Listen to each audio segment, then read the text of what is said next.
Mesdames et messieurs, bienvenue dans cet nouvel épisode de l'émission Art et Lettres. Aujourd'hui, nous avons le plaisir d'accueillir Yara El Ghadban, auteure. C'est dans le croisement de ses recherches menées à la fois au Québec, dans le monde arabe et plus récemment en Afrique du Sud, de son imaginaire d'écrivain et de son rapport intime au Québec comme montréalaise issue d'une famille palestinienne que Yara El Ghadban réfléchit et écrit. Elle est romancière, anthropologue et musicienne d'origine palestinienne et s'établit à Montréal dans les années 80 après un long parcours de migration qui l'a mené à Dubaï, Buenos Aires, Beyrouth, Sanaa et Londres. Passionnée de littérature, elle a publié chez Mémoires d'Encrier son premier roman L'ombre de l'olivier en 2011, puis Le parfum de Nour en 2015.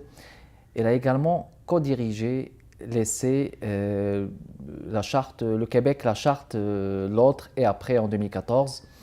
Puis Yara est lauréate du prix Victor Martin Lynch Stoughton du Conseil des Arts du Canada en 2017. Alors Yara El Ghadban, bienvenue à l'émission Art et Lettres. Bonsoir.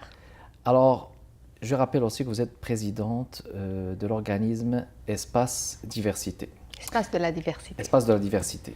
Alors, voulez-vous nous en parler des objectifs et de la mission de cet organisme?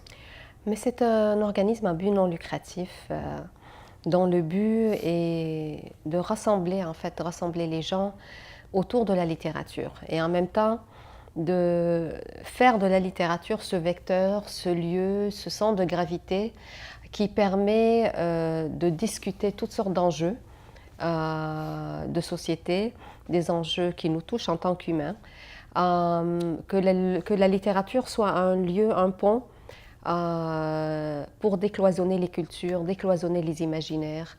L'art est souvent ce lieu, ce médiateur à travers lequel on peut discuter des choses souvent taboues, grâce auquel on peut aussi entrer en dialogue avec quelqu'un qui pourrait, dans d'autres circonstances, être notre adversaire, pour une raison ou pour une autre.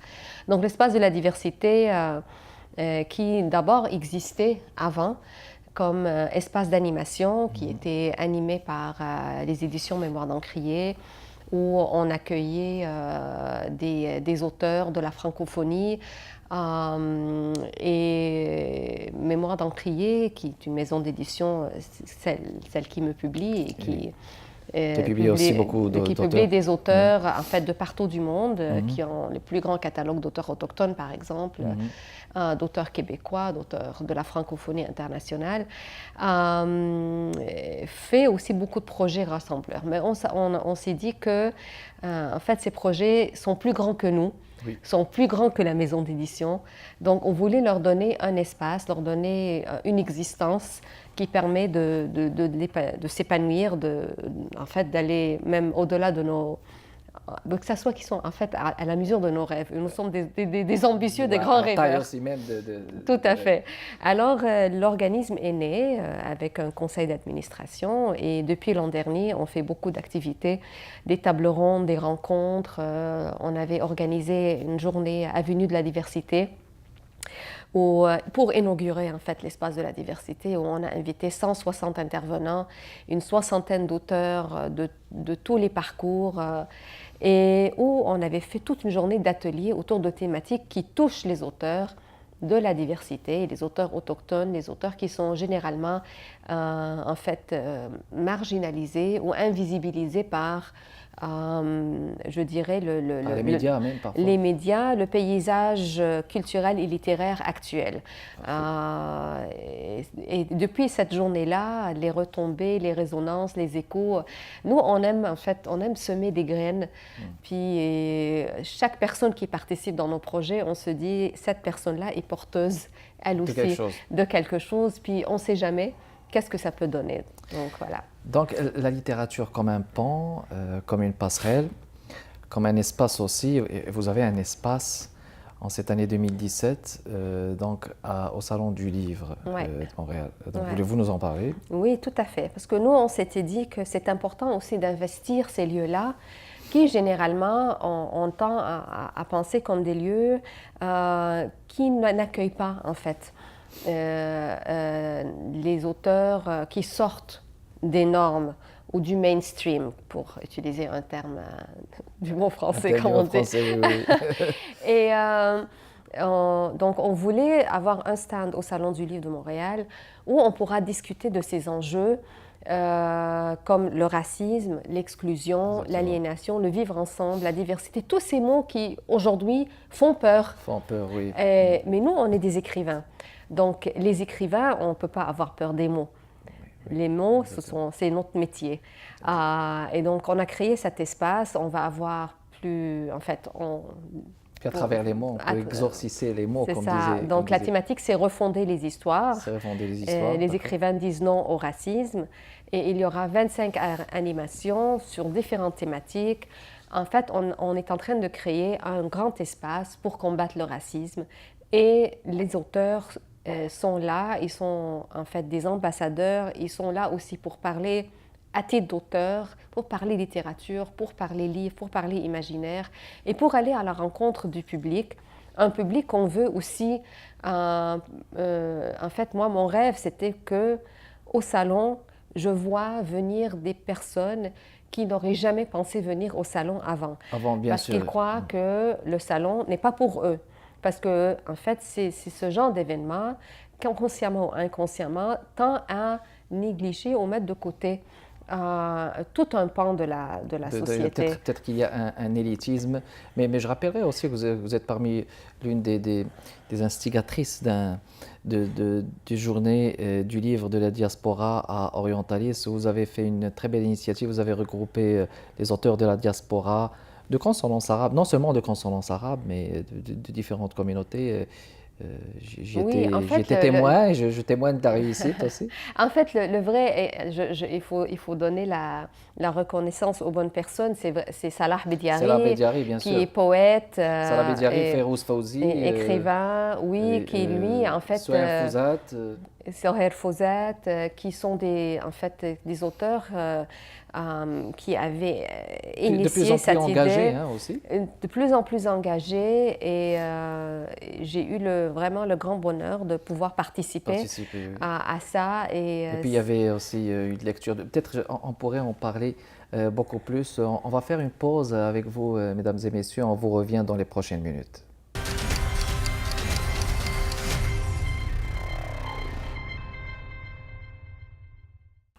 Alors de retour, mesdames et messieurs, dans le cadre d'émission Art et Lettres avec notre auteur invité Yara El Ghadban. Alors Yara, justement, on discutait tout à l'heure du Salon du Livre de la Diaspora dans le cadre du Festival Orientalis. Et j'imagine que les objectifs et les priorités sont les mêmes, à savoir le rassemblement et donner une voix à ces auteurs. Oui, tout à fait. Mais en fait, ce que je dis toujours aux gens, le Québec est un pays, en fait, une province, un pays, un lieu qui est extrêmement, extrêmement riche à cause de, en fait, tous ces auteurs, tous ces immigrants qui viennent ici, qui donnent de leur histoire, qui donnent de leur culture, et là, donc, je dis souvent aux gens, vous savez pas, on est assis sur un trésor. Et ce trésor, le monde entier est au Québec. Le monde entier est au Québec et ces auteurs-là sont les porteurs d'imaginaire du monde. Et on a vraiment la chance de les avoir juste à côté de nous. Ça fait. Et donc, pour moi, je pense que c'est très important qu'on les connaisse, qu'on les lise et qu'on les aborde pas tout simplement comme des représentants de la diversité, mais qu'on lise leurs œuvres en tant qu'auteur, en tant qu'artiste, en tant que créateur, en tant que poète. C'est des auteurs québécois issus de toutes les origines, dans le fond. Tout à fait. Et ça fait partie de la littérature québécoise. Exactement. Et c'est ça qui est intéressant. La littérature québécoise est très, très, très, très riche, plus riche qu'on le croit. Bien sûr. Yara, vous êtes aussi auteure-romancière.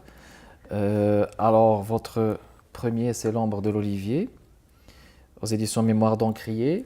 Puis Le parfum de Nour. Alors, dans L'ombre de l'Olivier, non seulement il y a la célébration du sel, de la mer, du chant de la maman, des crépitements de vagues et tout ça, mais il y a aussi l'olivier. L'olivier qui est un symbole de la nation palestinienne. Et c'est-à-dire que vous interpellez à ce moment-là l'identité palestinienne qui est en vous, je dirais? Oui, mais en fait, on écrit toujours d'un lieu, on écrit toujours à partir d'une histoire, on écrit toujours à partir d'une expérience. Mais après ça, l'imaginaire fait son jeu, et ça devient quelque chose en fait, qui nous dépasse. Et le premier roman, L'ombre de l'olivier, c'est un roman que je dis, et puis tout à fait clairement, c'est un roman plus biographique. Je voulais en fait rendre hommage à ma famille, rendre hommage c'est un hommage. C'est vraiment un hommage à toutes ces personnes qui m'ont entourée d'amour, qui ont vécu des expériences extrêmement difficiles et qui pourtant m'ont transmis la lumière, le soleil, la littérature, beaucoup d'amour, beaucoup de passion. Moi, toute ma vie, je croyais que j'étais riche, pas parce qu'on avait de l'argent ou pas, en fait, on n'en avait pas, mais j'étais riche à cause de tout ce qui m'entourait, de tendresse, tout ce qui m'entourait aussi de livres. J'ai grandi dans une famille de lecteurs. Mais on dit que tout premier roman, c'est comme une autobiographie. Est-ce que vous êtes d'accord avec ça? Tout premier roman? Oui. Je ne sais pas. Au contraire, moi je pense qu'il y a des auteurs qui attendent très longtemps avant d'écrire un roman. Peut-être on parle au début ou sur leur enfance. Oui. Je dirais que tous les auteurs finissent par écrire. Par écrire comme il y a des auteurs roman aussi sur qui leur enfance, ils commencent par les souvenirs les plus percutants de leur cheminement, comme il y en a qui préfèrent laisser ça à la fin. Ouais. Mais moi je voulais... En fait, pour moi, c'était une nécessité, c'était une exigence. Je ne pouvais pas commencer à écrire avant de, je dirais, mettre quelque part sur du papier, en mots, tout ce que j'étais. Et pour moi, c'était une libération aussi. C'est comme si après ce roman, je pouvais me permettre de respirer, et d'être écrivaine et d'imaginer tout ce que je voulais. Mais pour moi, c'était, je dirais, même une dette. Une dette, oui. Ouais, une dette à ma famille, une dette qui m'a amenée là où je suis. Là, vous allez sûrement deviner. Oui. Alors, je vous invite, Yara El-Ghadban, peut-être à la lecture d'un extrait de votre choix, si vous le voulez bien. Oui, mais là, c'est pas l'ombre de l'olivier, c'est le parfum de Nour. C'est le parfum de Nour. Donc, mais je peux dire les deux. On va commencer par l'ombre de l'olivier, excusez-moi. Puisqu'on parle de ça, on oui. va faire ça. Oui. Alors, j'avais sorti un... Alors ça, c'est un extrait un peu plus dramatique. Donc, le personnage principal, c'est une fillette de 10 ans. Et cette fillette, elle avait un oiseau imaginaire qui est son ami, qui lui permettait en fait de comprendre les choses. Et là, elle est en train de perdre son enfance parce qu'elle vient de voir la guerre, de vivre la guerre. Donc, elle parle avec son oiseau. Elle fait le deuil de son enfance. Écoute-moi bien, oiseau. Morte, je voudrais devenir cendre, voler avec le vent, planer dans l'océan, traverser les continents et me dissoudre dans l'air avant de chuter. Le lieu de l'albatros est à l'horizon des horizons. Il vit là où le ciel s'ouvre et l'enveloppe, étaille ses ailes et caresse ses plumes.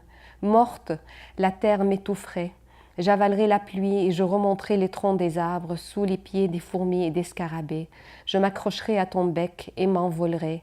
Corps aux cendres, je reviendrai toujours au vent.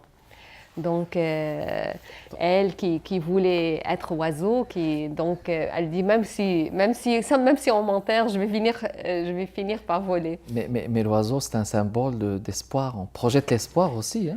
Oui, mais en fait, l'idée de l'oiseau est venue... on a une petite expression en arabe, on dit « le petit oiseau m'a dit ». Le petit oiseau m'a dit, donc moi je me suis dit, c'est intéressant, l'oiseau lui dit la vérité que les adultes ne veulent pas lui dire, mais puisqu'elle est enfant, il ne peut pas être un petit oiseau, c'est un grand oiseau. Oui, exactement. Alors, c'est ça, donc c'est ça l'idée. Donc l'ombre de l'olivier, c'est votre premier roman, puis il y a le deuxième qui est le parfum de Nour, mais on va en parler si vous le voulez bien après la pause. Alors on fait une pause mesdames et messieurs et on vous revient dans les prochaines minutes, restez parmi nous.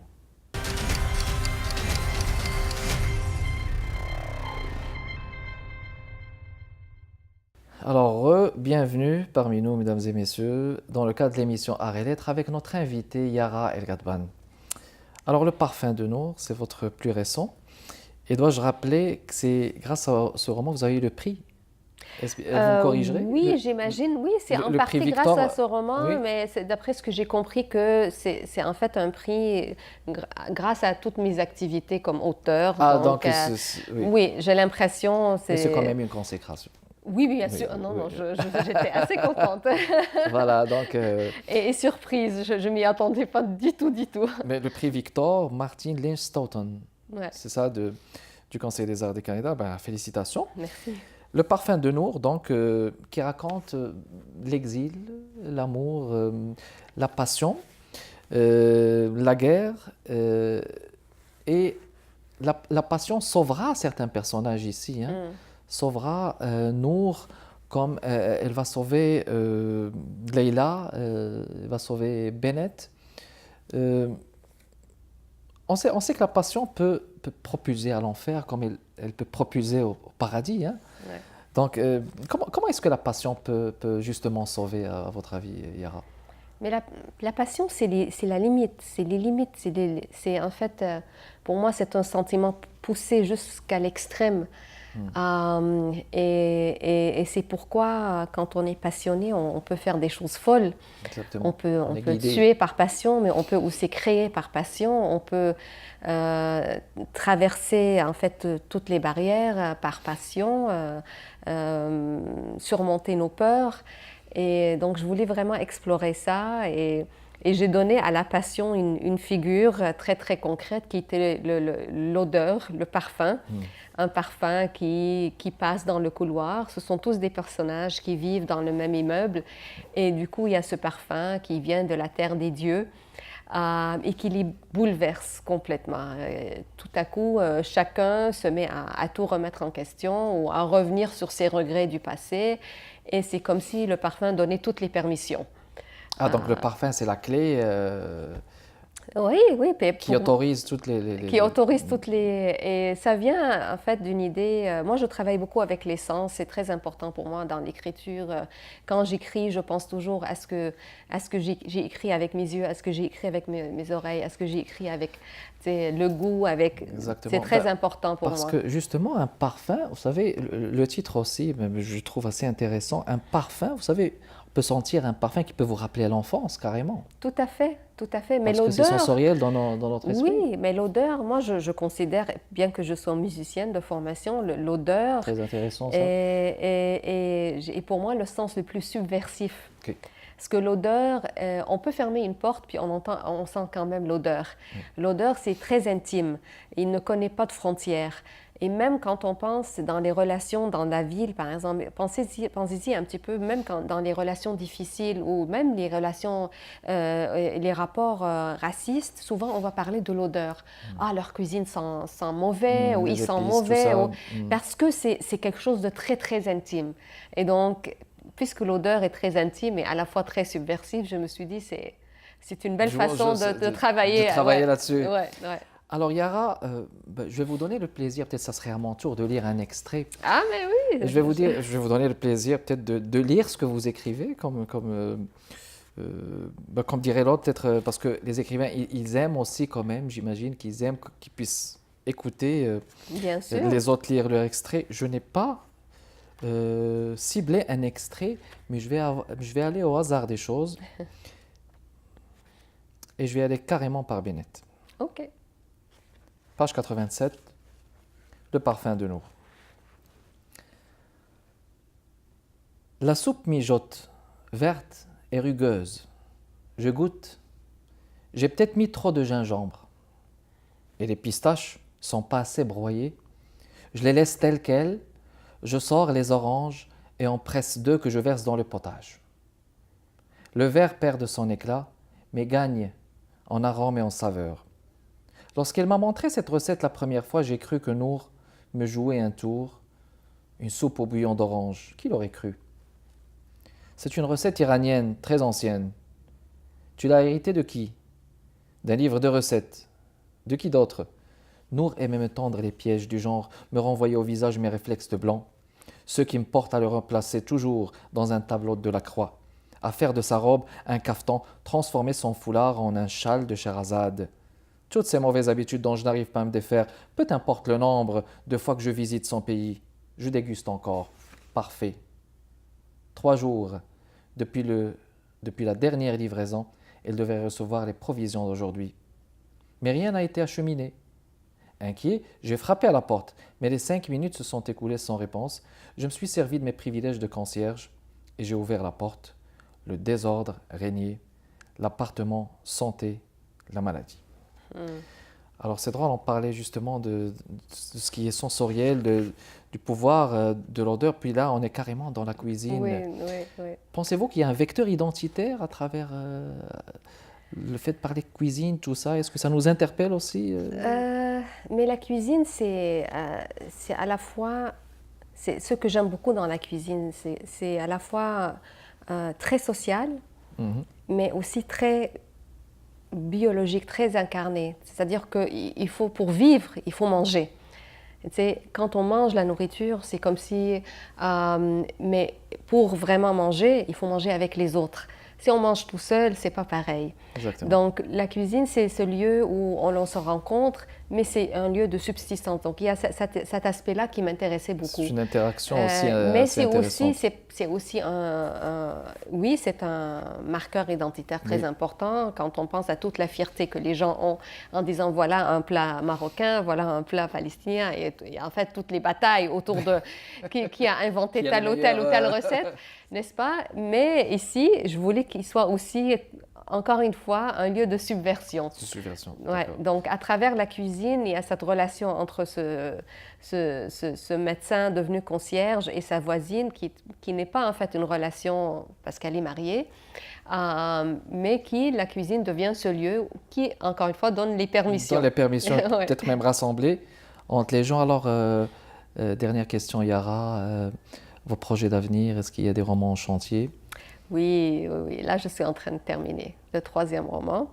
Donc je croise les doigts, si tout va bien, peut-être l'année prochaine. 2018, waouh! Ouais, mais évidemment il faut d'abord que je le termine, il faut que mon éditeur le lise et qu'il décide qu'il est publiable, mais si tout va bien. Donc, ces mémoires d'encrier oui, bien sûr.